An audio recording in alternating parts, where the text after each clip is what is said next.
خیلی کم بغلش کردم به خاطر کوکوی مدت. مادر منو ببخش بتی.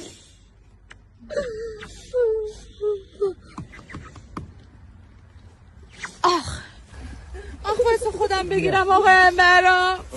دخترم خیلی از تنهایی میترسی. آخ بابارش. آخ کمرمو شکوند. آخ مادر اون پای خیلی خیزه.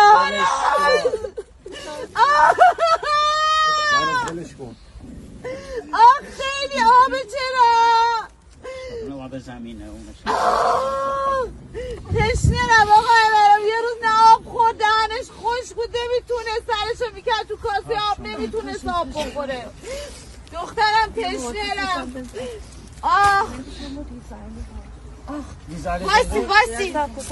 وایسید اون قیچی رو بده لیلا.